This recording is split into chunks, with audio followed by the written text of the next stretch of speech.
When I say God is great, say don't hesitate. God is great. Let's give the Lord a clap offering for that wonderful time we had to worship Him. Thank you, dear Lord.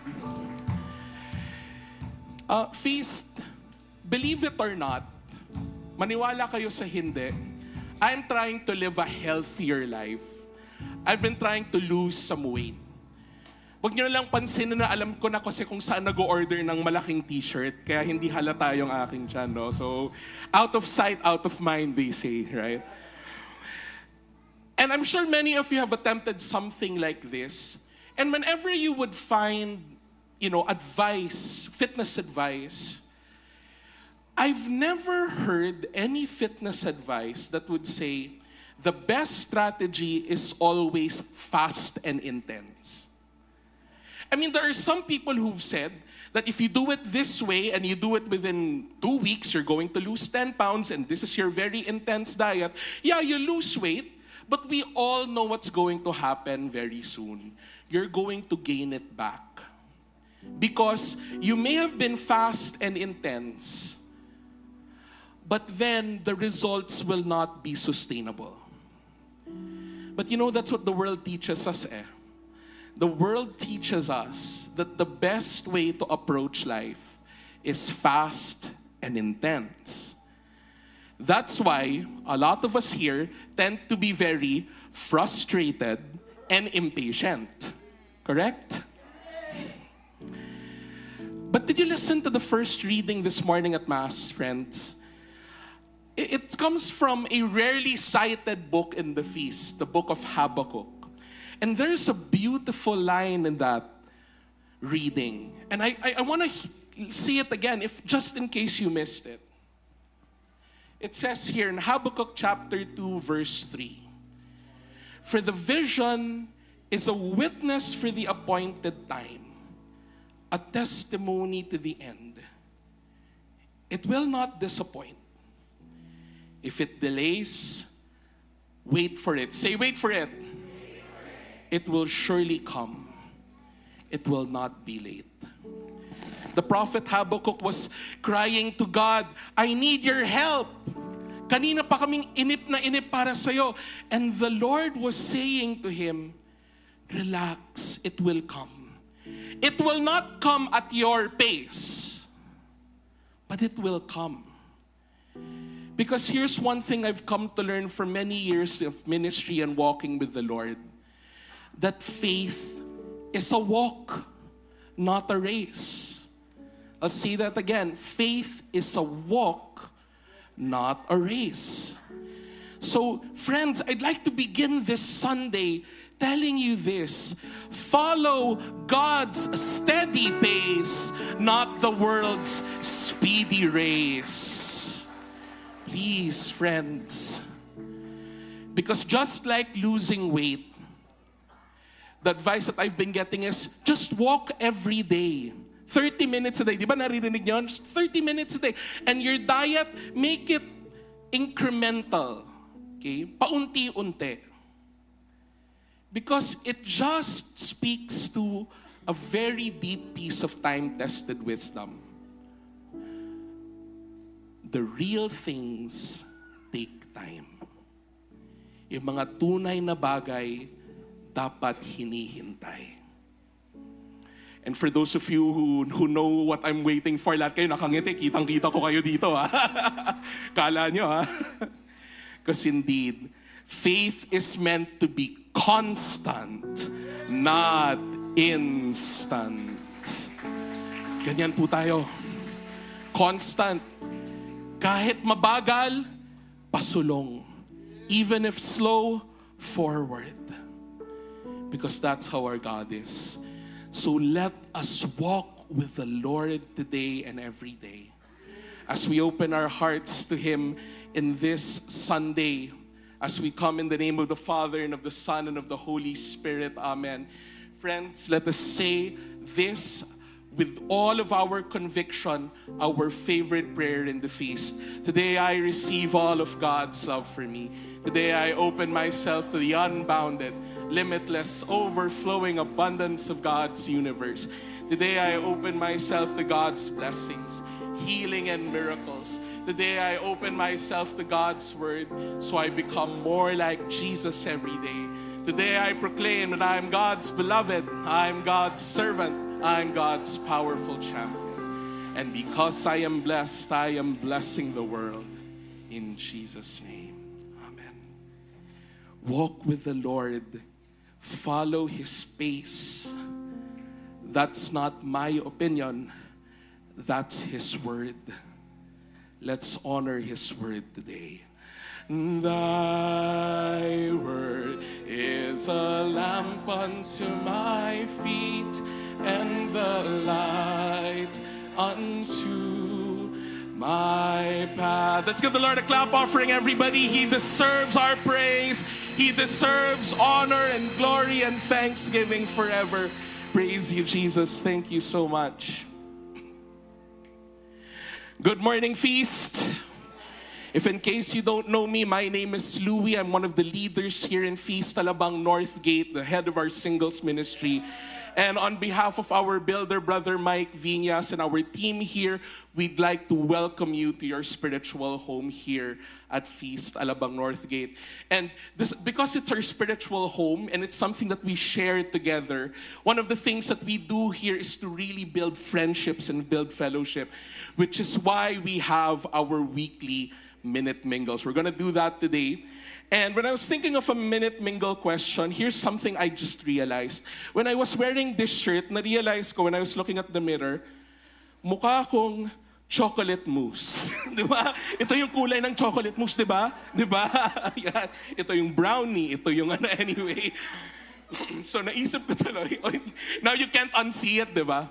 So, having said that, for our Minute Mingle question, and again, please do find somebody here in the room who you don't know, you're not very close with, and hopefully, in answering this question, you can get a lot closer. What is your favorite fast food dessert? Diba? Alam namin ng mga fast food, and everyone of them has their own dessert, which is probably connected to our childhood one way or another.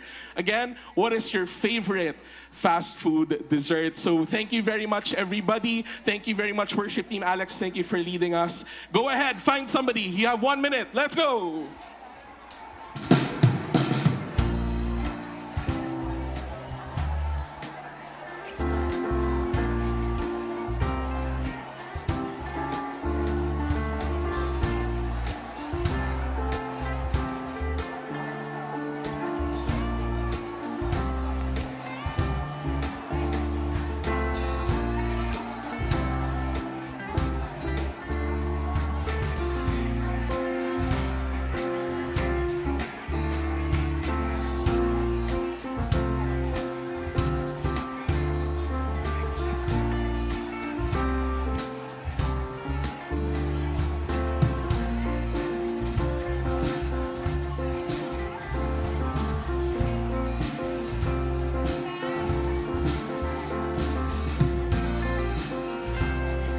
Our last 7 seconds. Here we go.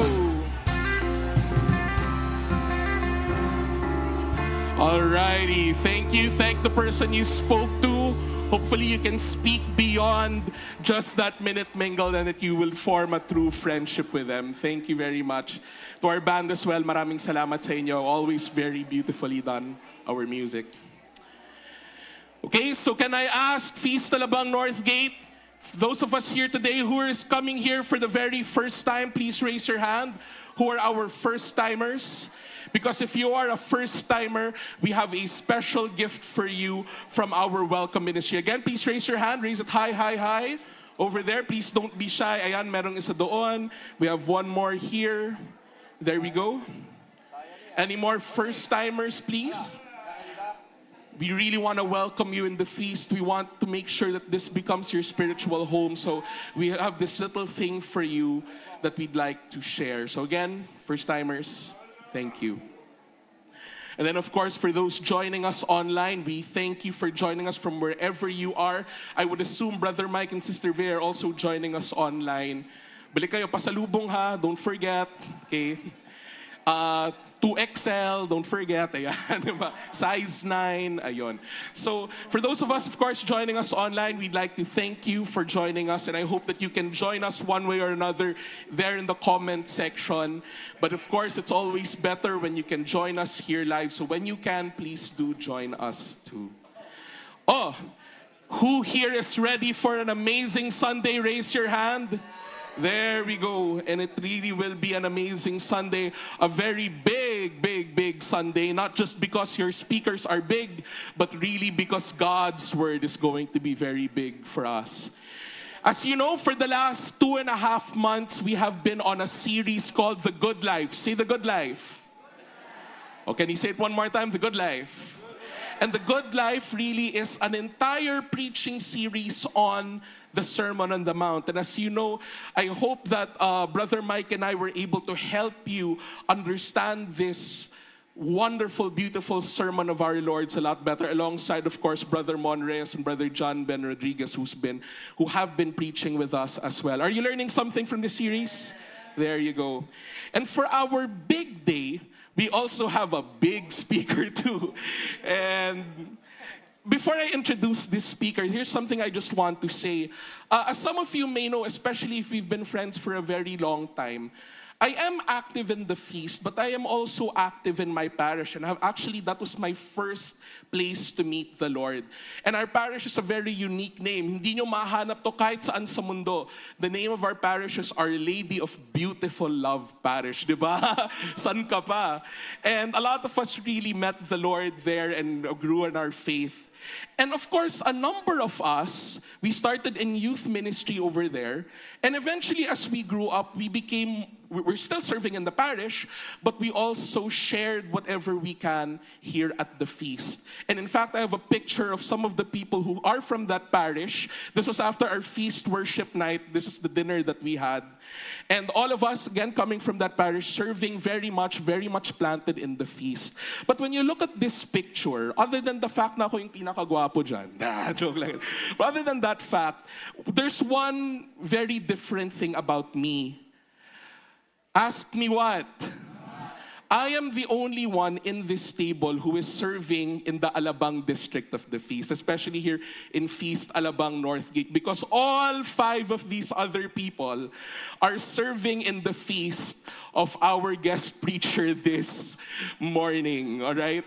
So I met our guest preacher in a non-church context. In fact, I met him during his birthday party when he would still have joint birthday parties with, of course, our favorite Tito Carlo Fernandez. Yeah, that's where I met him the very first time. Yon. And I'm glad to have grown in the faith with him. Not just spiritually, but of course, physically too. At pag nakikita ko siya, sabi ko, iniisip ko, pag ganyan ka, kung magka-body type kami, di ba? Kung ganyan kagwapo yung preacher na ganyan ang body type, I'm sure, gwapo rin kaming lahat na ganito ang body type. But more than that, everybody, you will really enjoy the wisdom that this person has to share. So it is my honor, brothers and sisters, you know him, you love him, to introduce to you the feast builder of feast, Makati Salcedo. Let's have Brother John Silan. Let's go. Thank you. Thank you, Brother Louie. 2XL? Hindi ako naka-move on dun. Yun na yan? 2XL? Grabe. Saan 2XL yan? US size. Grabe. Ano bang size to? Anyway, thank you so much po for the honor and privilege. I want to start by thanking my brother Mike Viñas for inviting me today. So he is somewhere in saan ba si Mike ngayon? South Korea. Hindi naman north, no? So of course Vea is there and Kyler and the family. Brother, I know you're watching right now, so thank you, and I pray that the Lord will enjoying your time there as well. All right, so like what Louis said, my name is Jan, and it's my honor and privilege. It's my first time here in your very beautiful center.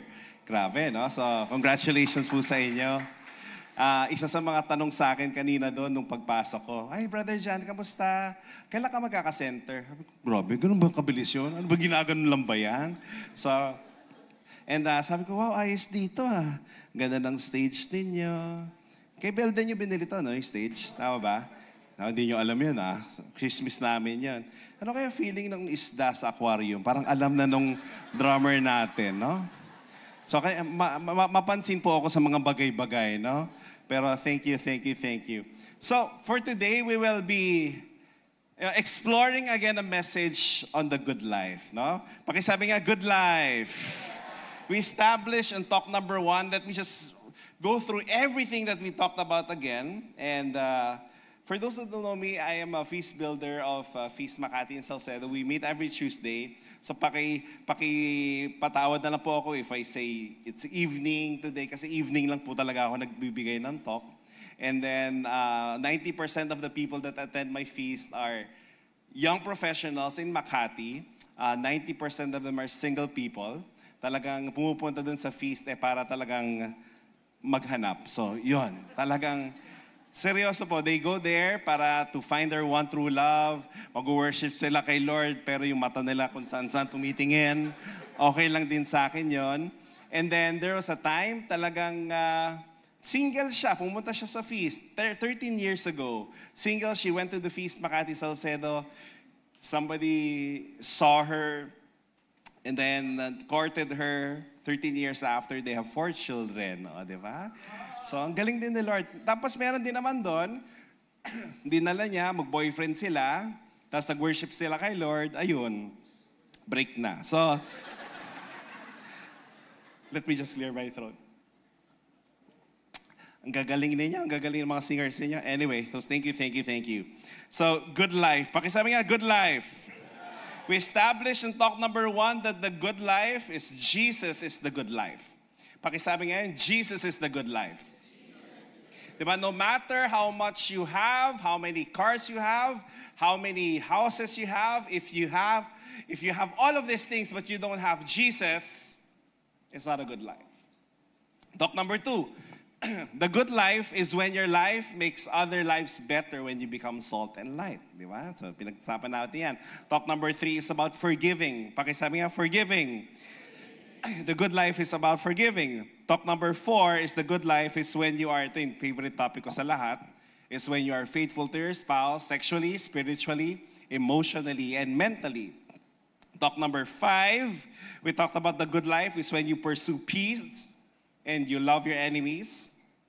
Talk number 6, a good life is when you practice the habits of love, about giving, praying, fasting.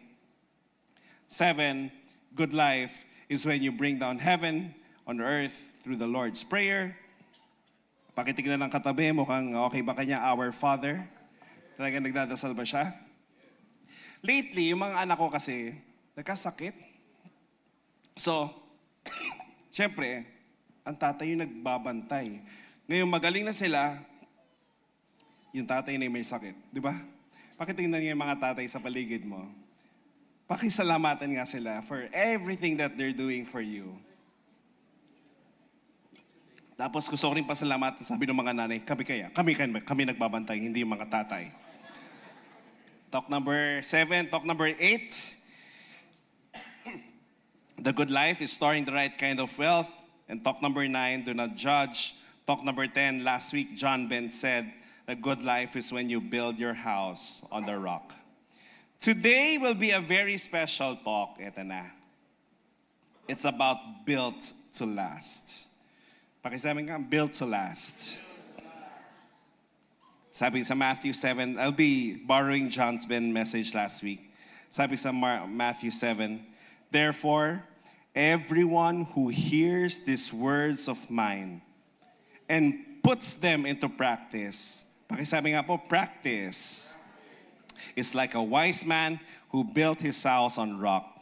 The rain came down, the stream rose, the wind blew and beat against the house, and yet it did not fall because it had its foundation on rock. But everyone who hears these words of mine and does not put them into practice, hindi in-apply pagkatapos pakinggan, is like a foolish man who built his house on sand.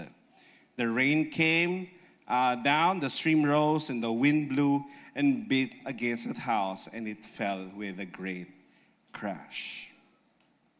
This is always the reflection I have every time I attend the feast or every time I give a talk at the feast. Paglabas ko po ba ng feast, am I able to apply what I'm learning? Am I able to, when I look at my wife, so I have a wife and I have 4 boys, 4 little boys, talagang, hindi pala little yung isa. So I have a 16 years old and I have 3 little kids. Later I'll show a picture. Am I a better father for them? Am I a better husband? Am I a better feast builder? Am I a better friend for Mike? Am I better? So I'm always asking that question because I want to practice what I preach. Or I don't preach what I don't practice. That's why I don't preach diet. I don't preach mga sinasabi pa ni Louie na exercise. Maybe Mike practices those things. But, I practice some things. And then I hope and I pray that every time I attend the feast, after attending the feast, can I just apply 1 or 2 things there? Diba? So, in the passage today, both we all heard from last week and today, we'll just emphasize more on the rock. Everybody say rock. One builder built his house on rock. One builder built his house on sand. Parang pwede mo sabihin, there parang 2 contractors. Parang ganon. One was fully paid, one was parang substandard. Parang ganon. Talagang night and day yung pagkakaiba ng dalawa. Now, how would you know if your life is built on rock? One builder obeyed, one builder did not. Why is this crucial? Bakit ito yung emphasis ni Lord? Parang ang daming talk, ang daming nangyari. Bakit in-emphasize ni Lord na you have to build your life on rock? Why? Because the storm will come. If this is your house, the storm will come. Is it built on rock? Masala sa Philippines, alam natin yan. Daanan tayo ng bagyo. Yan, pakita nyo, di ba? Parang nangyayari sa atin ito. Dinadaanan tayo ng bagyo. Hindi pa tapos yung bagyo, para pala ako si Ernie Barong dito, no? Sorry, napakaluma ng reference ko, Ernie Barong. Narinig ko lang kay Louie yan eh. So, yan yung bagyo. Tapos may panibagong LPA na dito, low pressure area. Hindi pa tapos yung isa, may parating na isa. Now, Jesus is telling us today, Jesus did not say if the storm comes, but when the storm comes. So you need to build your house on a rock because the storm will come. Trials, losses, pakita natin. Trials, losses, temptations, and hardships are part of life. Okay. So having said that, I'm done with my intro. Okay? Tapos na po yung intro ko. Ito na po yung talk ko. Okay na kayo? Ready? Alright. So 4 points for today. So tapos na po ko sa intro. Yung intro yung pinakamahirap sa lahat, yung setup. Now, let's go to my talk. Number 1 is this. First message out of the 4.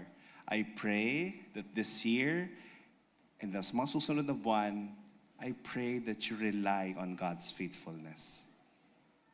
Amen? You have to rely on His faithfulness. Building on Him means trusting His faithfulness rather than your own strength. Rely. Pakisabi nga po, rely. Relying on Him is not just every week. Relying on Him is every day. Rely on Him every day. Rely on Him every day. If Louie served and grew up in a parish, I want to thank my parents because, when we were very, very young, mga yan, ganyan kaliliit talaga naman. They would really bring us to church. Actually, not bring us to church. They would force us to go to church. Yung gigisingin kami ng 7 a.m., papaliguan, papakainin, tapos umiiyak kami, ayaw namin sumunod. But they would do their very best. Silang dalawa, wala kaming mga helpers that time. Silang dalawa, they would work as a team, paliguan, tapos punas, and then bihis, tapos all of these things para 9 a.m. nandun na kami sa simbahan. Then that is every week. And I've learned how to rely on Him because of my parents. Parang ito yung picture ko noon. Tapos sabi ni Mama, hindi ka lang dapat mag-attend ng church. When you're 10 years old, you have to attend the Mass. You have to serve the Mass. Kailangan matuto kang mahalin si Kristo sa Eucharist. So I served in the Mass as an altar boy. And I just served and I served every week. Every 9 a.m., I just serve in St. Andrew Parish. Natuto akong sumunod. Alam mo yun, hindi ako masyado pasaway kasi hindi ka pwedeng pasaway. I've learned how to appreciate the parish priest. And then when I grew older, I served in the youth ministry. So ito po yung itsura namin noon. So huwag niyo na po ako hanapin. Ito po ako. Diba? Parang stick lang ako noon, Louie ha. Kita mo ha. So ito po yung some of the guys here. I think you know. This is Carlo Fernandez. Next. Kita niyo ba? Sige, tatabi ko lang yung podium ha. Okay. So this is Carlo Fernandez. Di ba? Si Niego. Si Niego.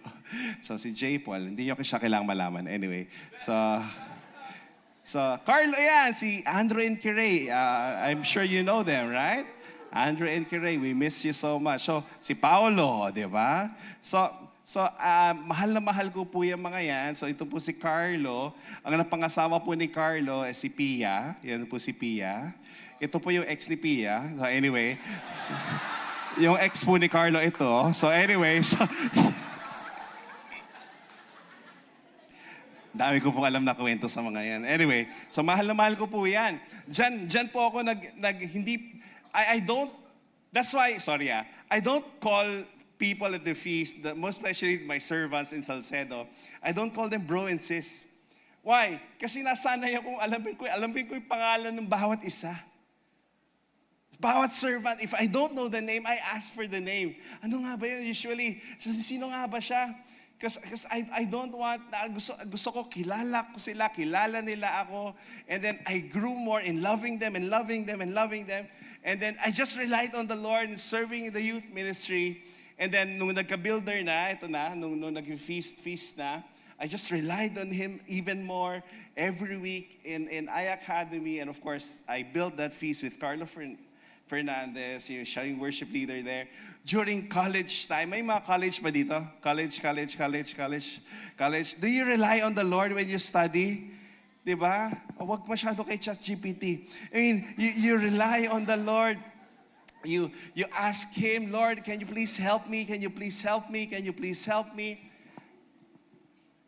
Ang gagaling ng mga professors ngayon. I'm not sure kung ginagawa ni Professor Louie. Kasi nga, ang dami ng ChatGPT ngayon. Sabi niya sa akin na isang professor, Jan, ganito lang yan eh. I-submit nila yung paper sa akin, then I don't check the paper. I tell them, what's the content of this paper? Can you please tell me? Wow! Ayoko kitang prof. Bad trip ka. During that time, talaga, I relied on the Lord. So, during my college days, pero may nakita ako isang text, isang GC. Makita natin. Bakit? Pakopya ako bukas sa first subject. Agahan nyo na lang para di tayo mahuli ni ma'am. Tapos nakita nila kasama pala si Ma'am Beth sa GC. Nakalimutan nila. Palit na lang ako bukas. Ako na mag-a-adjust. Kasi nalimot ninyo, kasama ako dito sa GC. Nakalimutan nila. Grabe, no? So I've also asked my feast to rely on the Lord. Kasi I work closely with HR po. That's my professional work. I work closely with HR to ask them what's happening and to help them with their HR needs.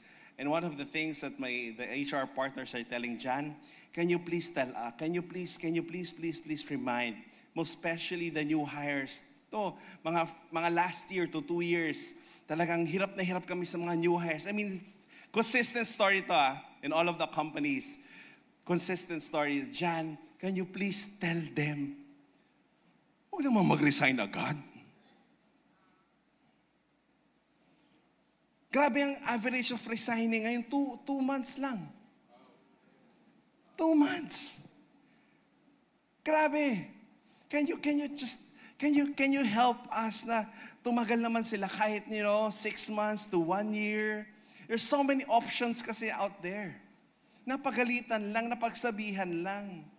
Hindi work from home na nga lang, hindi pa nagla-login.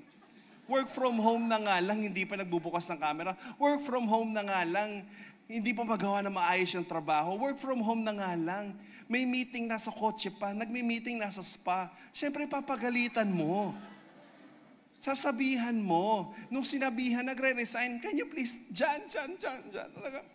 And sabi ko, grabe. Minsan, pag kinakausap ako ng HR, sabi ko sa kanila, alam mo, hindi training ang kailangan mo Exorcism. Talagang tagalin natin ang demonyo dito sa lugar na to.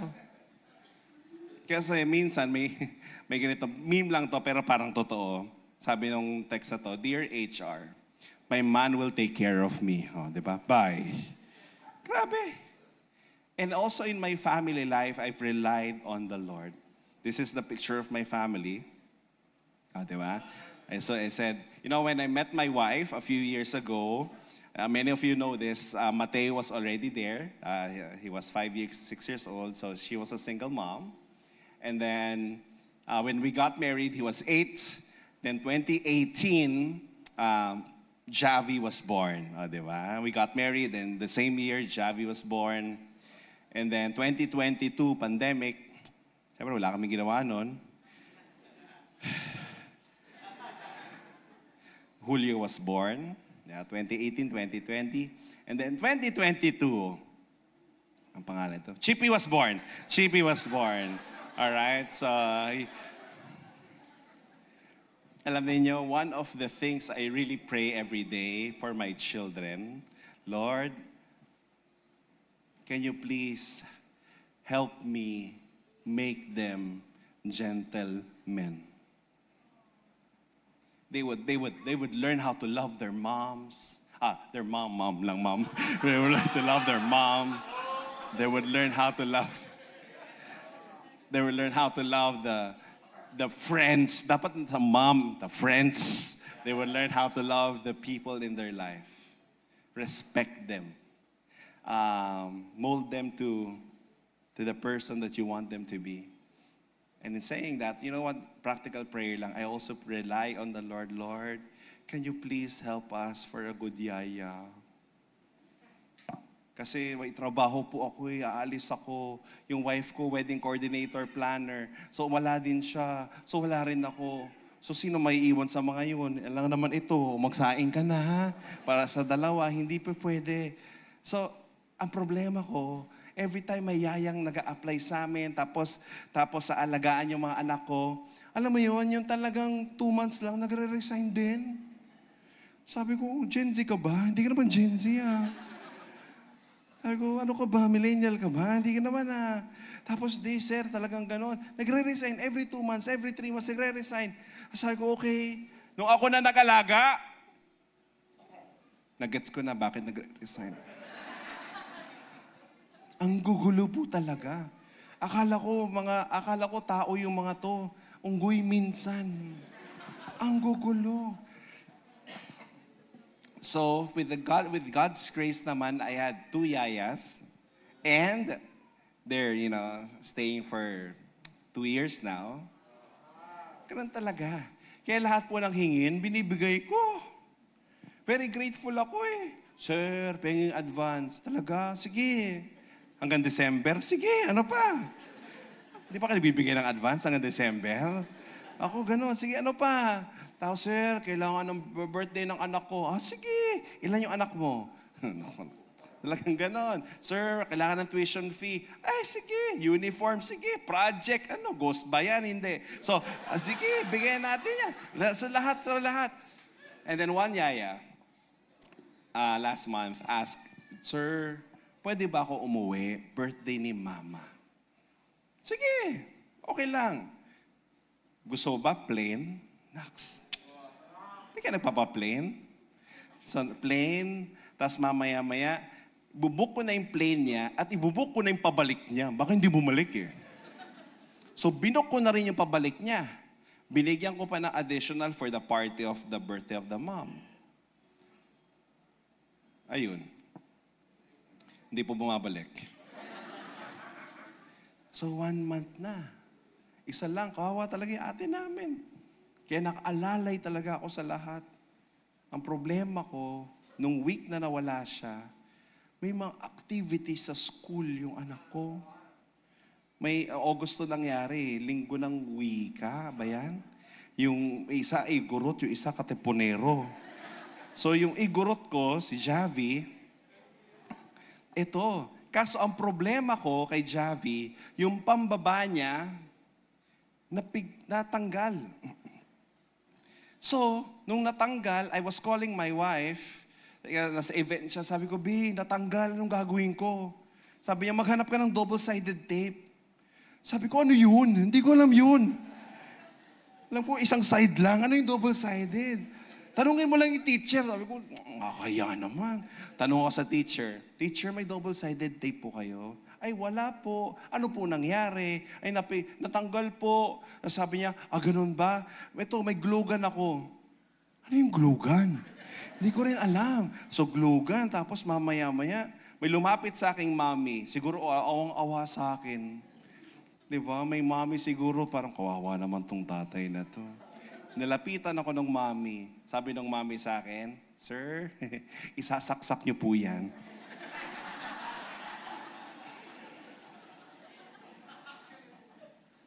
Pagsaksak ko, uminit, ay, glinog. Ayun pala yun. So habang lahat nagpipictura, nasa gilid ako, naguglugan. As mamaya-maya, sige, next slide, pakita niyo yung glugan ko. Kita niyo yan, ha? Success. Tuwang-tuwa siya. Kanina hindi nakangiti eh. And then, nung naayos ko na siya, grade 2 yan, naayos ko na siya, okay na. Okay ka na, mag-igurot-igurot ka na dyan, ha?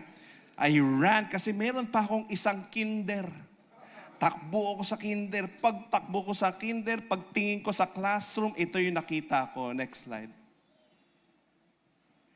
Merong isang bata na naka-red.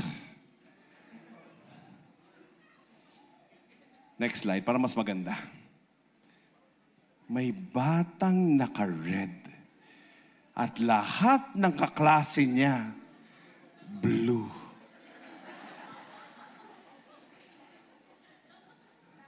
Sabi ko, anak ko yun. Alam niyo yun talagang, yung teacher nakatingin sa akin parang, what? Ang dami ko ng reminder sa inyo. Hindi naman sinabi yun. Mabait si Teacher Marshall. Alam mo yun, nung nakita ko yan, talagang ting! Takbo ko sa labas. Naalala ko lang Father GC, Nax. Father GC is Don Bosco. This is Don Bosco also. I'm a Bosconian also. This is Don Bosco Mandaluyong. So sa Don Bosco Mandaluyong, if alam niyo lang naman, Don Bosco Mandaluyong, ang labas namin, Kalentong. Ano ang Kalentong? Palengke. Yan ang pang-asal sa amin ng Makati. Ang Makati kasi, Walter Mart yung labas ng Don Bosco nila. Di ba? May yabang yung mga yan. Andre Aison, Carlo Fernandez. May yabang lahat yung mga yan. Pero tignan mo, ang lalamla. Di ba talagang gano'n? So kami, pero lang. Love ko yung mga yan. Kami, ang babaho namin, palengke. Pero okay lang kami. Paglabas, tingnan niyo yung kunyari, Arun Gogna. Ano siya, Don Bosco, Makati, Manda. Makati yun, mayabang eh. So anyway, ba't ko ba sinasabi to? Aghanap ako ng katiponero at pagbalik ko, my gosh, tingnan niyo yung itsura.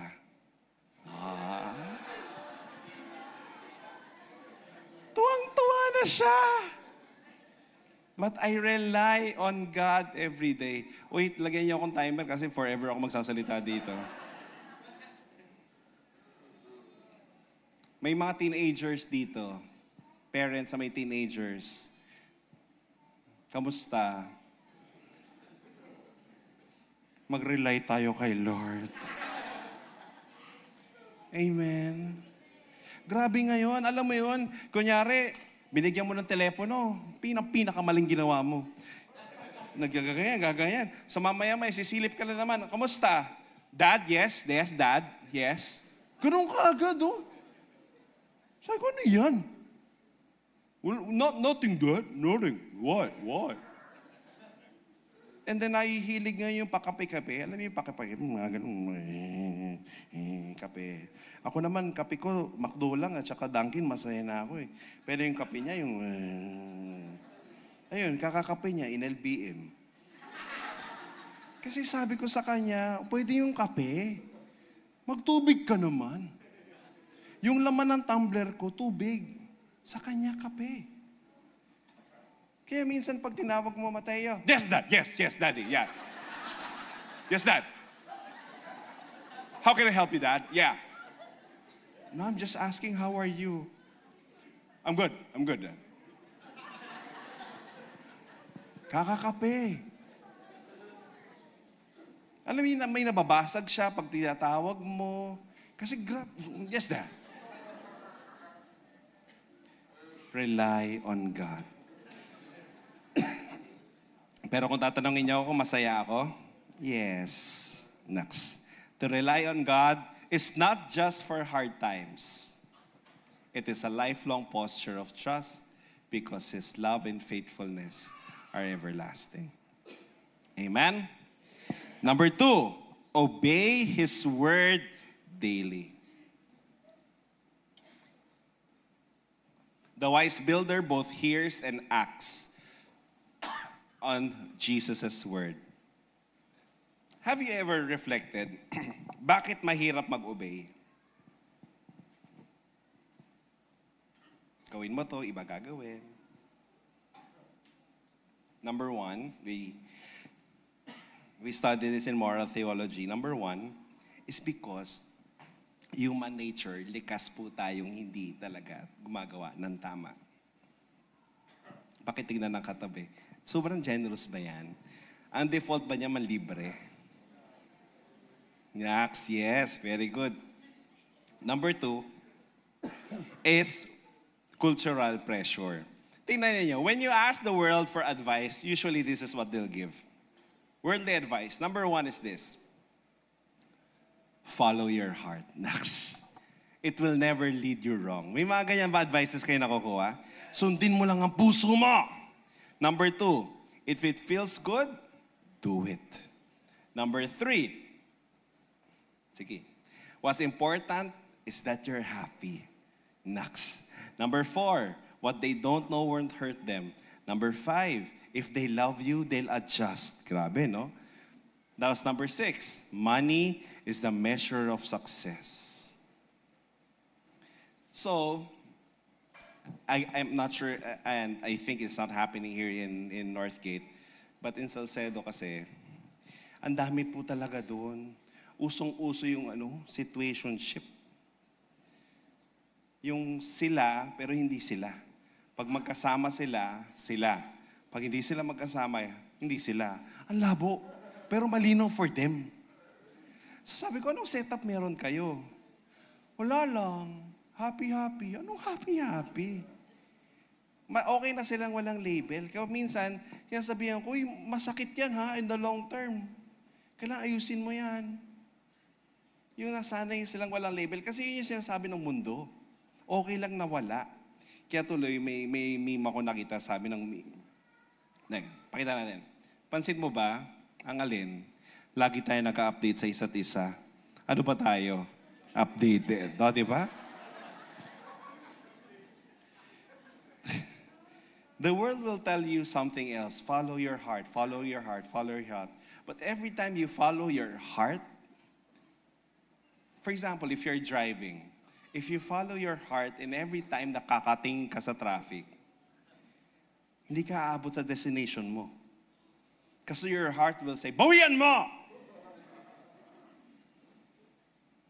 Di ba?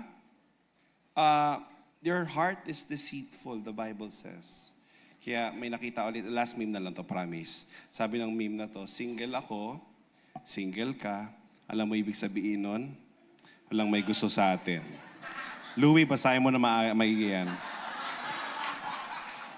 Biro lang, Louie. Louie, ganito lang yan. Gusto mong, susolusyon na natin yan, Louie.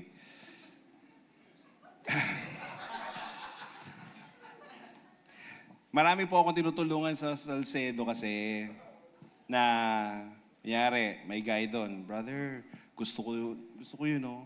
Sabi ko, single ba? Sabi ko, hindi ko alam, brother, eh. So ako nagtatanong, kalahin mo yun? Kuya, Michelle, single ka ba? Ang labo, pero ako ay, brother, bakit? Wala. O, sige, wala, okay. Single daw siya. Ako, taga-ganon, seryoso po. I do that and minsan pagka alam kong hindi talaga mag-work, pinagpipray ko na lang. Yung ganon. But ang saya kasi nandun sila sa context na dito na lang. Kasi pag nasa mundo pa, dami pong mangyayari, iba pa influence. I remember my son, I'm a parent coordinator of the section. Isa sa kanila, hindi ko na sabihin. Ay, teenager, malalaman niyo bakit. So, parent coordinator ako doon. So, one parent coordinator asked me, Jan, nag-aaway ba kayo ni Mateo? Sabi ko, madalas. Bakit? Sabi niya, gano'ng kadalas? Sabi ko, pag hindi ko siya pinapayagan. Sabi niya, bakit? Hindi mo siya pinapayagan? Top of mind, sinabi ko sa kanya, one time, si Mateo nagpaalam, pupunta daw siyang Siargao. Sabi niya, nagpaalam, pupunta daw siyang Siargao. Sabi ng parent, anong sabi mo? Sabi ko, sinong kasama niya? Hindi defined. Friends. Hindi ko pinayagan. Nagalit sa'yo? Oo. Hayaan mo siya magalit. Sabi ko, ba't mo tinatanong? Kasi sinabi yung pangalan ng son niya. Nagpaalam sa akin eh. Pupunta daw siyang Pobla. 16 years old. Alam niyo ba yung Pobla? Kung hindi niyo alam yung Pobla, like, poblasyon sa Makati. Ano po yan? Huwag kang dadaan ng poblasyon ng Friday night at Saturday night. My gosh. Traffic po. Yung buong poblasyon at red light district, lahat po yan. Talaga namang parking at mga kabataan, pila-pila. Ang dami po talaga. Nakapila sa labas ng mga bar. Talagang halos walang suot. Yung talagang nakapila doon. Tapos one time, nakalimutan ko, Friday night, napadaan ako. Alam mo yun, parang, tabi. Mahiya ka eh. Kasi dadaanan mo talaga sila. Anyway, sabi niya, 16 years old, papaalam magpopobla daw eh. Sabi ko, anong sabi mo? Sabi ko, okay. Anong okay? Ano nangyari? Nagpobla. Tapos bumalik sa bahay. Pagbalik sa bahay, sabi niya, hindi daw siya pinayagan sa loob kasi underage. 16 lang 18 yung papasok. Sabi ko, yun naman pala eh. Kaso dyan, nagpapagawa ng ID. Na 18 daw siya. Tapos sabi ko, anong ginawa mo? Ginawa ko ng ID.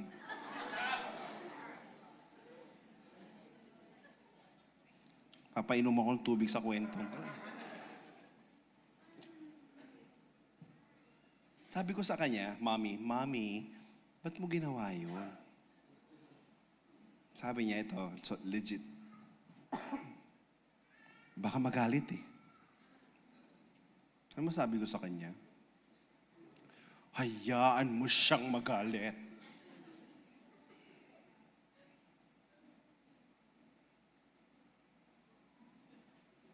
Hayaan mo siya. Why? Because your limit is your love.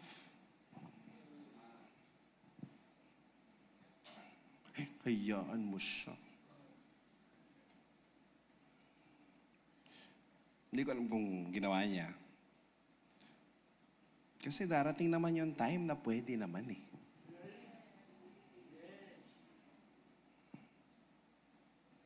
Umayos ka. Amen? Last na lang po. 12 minutes. Lesson 3. Courage in life storms. Jesus never promised that we would avoid storms, but those who hear and obey His word will stand firm. May kilala ba kayong tuwing may problema, kung saan-saan kumakapit? Yari, magre-resign. Magre-resign na ako. Kaya may nakita akong meme, sabi ng meme na to, kakaisip mo ang guguluhan na ako sa inyo nilalagay yung mga picture ha. Lahat ng pinensend ko sa inyo, sa gitna lang lahat. Sino nag-aayos sa likod? Anong trip niya? Kanan kaya dito? Kaliwa naman dito. Sino kakausapin ko? Si Jenna? Oy, by the way, si Jenna parang masaya lately, no? Saka na yung usapan na yung Jenna. Love you, Jenna. Kakaisip mo mag-resign. Ayun, tinanggal ka. Courage is staying honest even when the people around you are dishonest. Diba? So, courage. Be courageous. Be courageous. Sige lang. Now, one last story. Kailangan na si John Drill. Nax. Nickname mo dito. Kamusta si Jenna? Okay ba siya? Diba? Parang minsan, may ganun? Ano yun? Kwento mo nga, ano nangyari? Siya nagbigay nung ganun, di ako ha. Sorry po, ito kasi itong mga itong gugulo eh. Kailangan po courage. Pakisabi nga po, courage. Kasi nga po, why do we need courage? Because storms in life will just, pass through your house. So your house should be built on rock. Kasi kung hindi, tutumba yan. Parang podium na to, ba't basag na to? Mahal to ah. So, baka mabasag lalo, hindi ko nagagalawin. Ano ba itong analogy na to? So, kunyari gumagalaw yan. Because of the storms. And the Lord is telling you, Hoy, you should stand firm. And how? If your life is built on rock.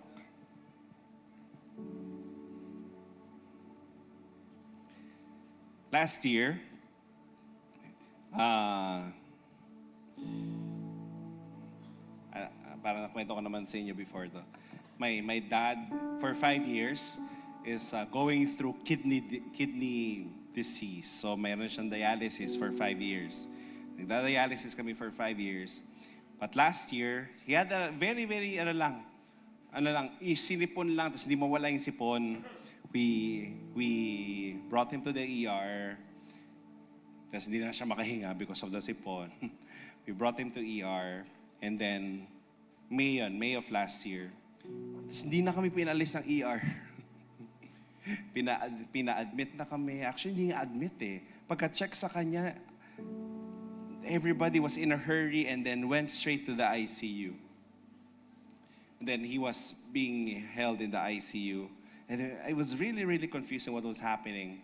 So ICU in the first week ICU, and then second week regular room. But in the regular room, nagda-dialysis pa rin siya, and then hindi pa rin sure kasi may infection yung katawan niya. We're trying to kill the infection, hindi nila mahanap. And then week 3, you see his body really, really going down. Talagang wala na. Sabi ko, wala nangyari kay Papa. And then, there was a time that he was really, really struggling. Sabi niya, tinitignan niya lahat. We were all there. Sabi niya, mga anak, Jalyn, Adrian. Halika kayo dito. Niyakap kami isa-isa. Sabi ko, bakit pa? Bakit? Nakakalimot na ako. Shucks, nakakalimot na ako. Week 3 yun. Pero every day we're there. Every day nandun kami sa hospital. 12 hours lang ako nandun because I have to go home to my family. Pero silang tatlo, 24 hours nasa hospital. My mom goes home para maligo, then go back. So, 24 hours sila nandun, 12 hours ako nandun. But nasaktuhan lang yun, 3 p.m. on I don't know what day, pero 3 p.m. that time, sabi niya, payakap. Nakakalimutan ko na kayo. And then at one snap, talagang bigla lang, he started reading the lyrics on TV. Kasi we were playing, give thanks to the Holy One, give thanks. Yung Don Moen, parang old songs niya. And all he did was just reading, give thanks to the Holy One. Give thanks. So ganun. And now, we say, I'm sorry, poor say, I'm rich. So he's reading for 12 hours straight. Wala siyang tulog. Tapos, pa, how are you, pa? Hindi na kami tinitignan, wala na. Give thanks to the Holy One. Tapos next song.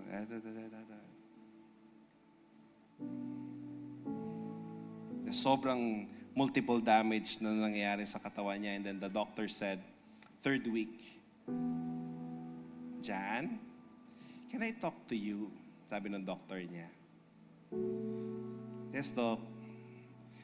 The next thing that we will do to your dad is this. Hindi na nag-work yung dialysis. Lobo-lobo na siya. The next thing that we will do, may water sa lungs niya kasi, is we will put a tube. Then I asked the doctor, Doc, will he, paano siya pagkatapos nito? Di ba? Parang after, will it improve his life? Then the doctor said, it will prolong his life. No, Doc, that's not my question. My question is, gagaling ba siya pagtapos niyan? Then the doctor said, it will prolong his life. So let me know your decision, and then we'll put the tube. Then I called my doctor friend. Usap po, pare, ito yung nangyayari kay Papa ngayon. O, kumusta si Tito? Tapos, sabi ng doktor, prolong his life lang. Then my friend, Doc Jem, sabi niya, Jan, do you know that I love you? Sabi ko, yes, Doc.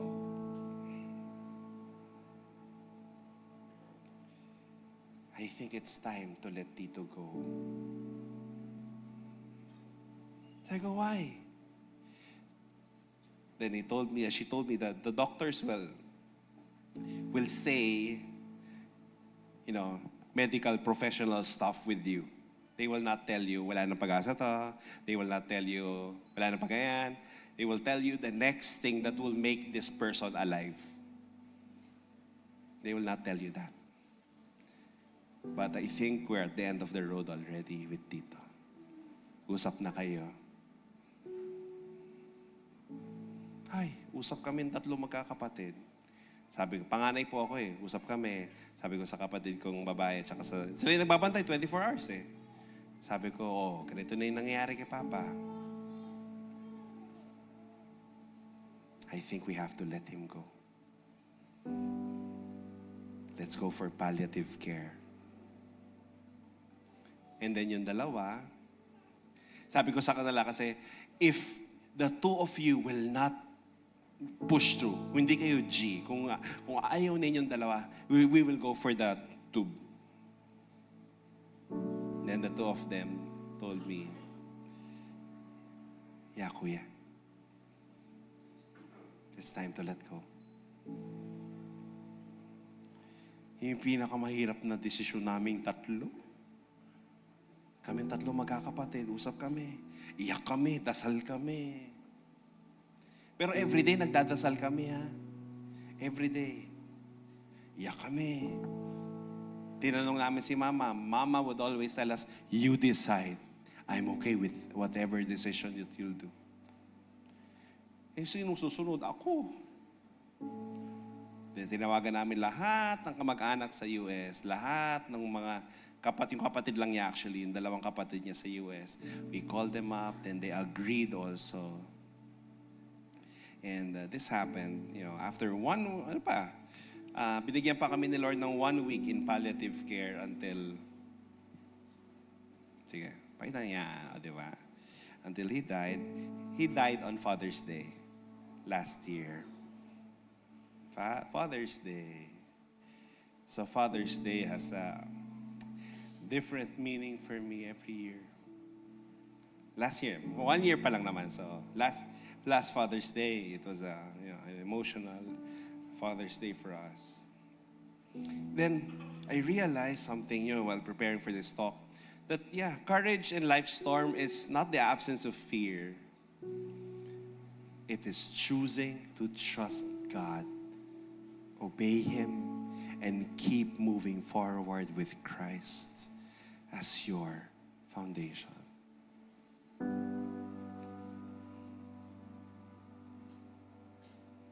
Buti na lang, dinala kami ni Papa sa simbahan nung bata pa kami. Nung 10 years old pa kami. Kasi kakapit ka eh. Nayayanig ang mundo mo eh.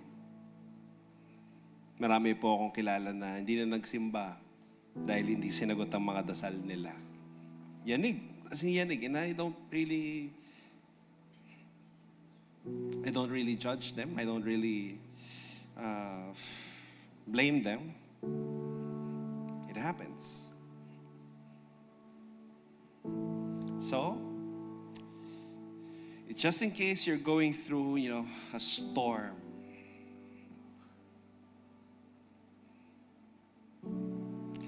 rely, obey, courage, and last is this. Let's all stand. Keep growing in knowing Him. To build on the rock, we must continually deepen our relationship with Christ. So, as we end this amazing series of the good life, the question I have for everybody is, what is the good life? What is a good life?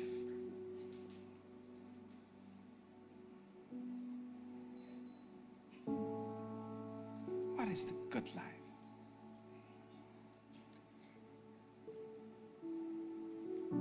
I pray that you get to know Him more, because the more you know Him, the more we trust Him. And the more we trust Him, to your next slide. The more we trust Him, the stronger our obedience and courage become. So we end the series with this. Number 1, we rely on God. Number 2, you obey His word. Number 3, you have courage in times and life storms. And keep growing in knowing Him. So you have the rock with you. Amen? So let's worship one more time. And I allow you to just let the Lord to embrace you right now. Because only the Lord knows what you're going through. Only the Lord knows if you're standing on rock right now. Because storms will come. Or maybe some of you are going through one right now.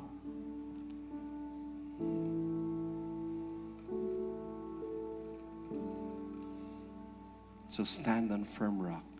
In the name of the Father, the Son, the Holy Spirit. Amen. Father in heaven, I lift up to you everything, Lord. I lift up to you the current storm I'm going through. You're the Lord of the storm. You're the Lord of my doubts. You're the Lord of life. You're the Lord even of death. You're the Lord of my concerns, of my finances, of my anxiety. You're the Lord over all of these things. So I will stand on the rock today.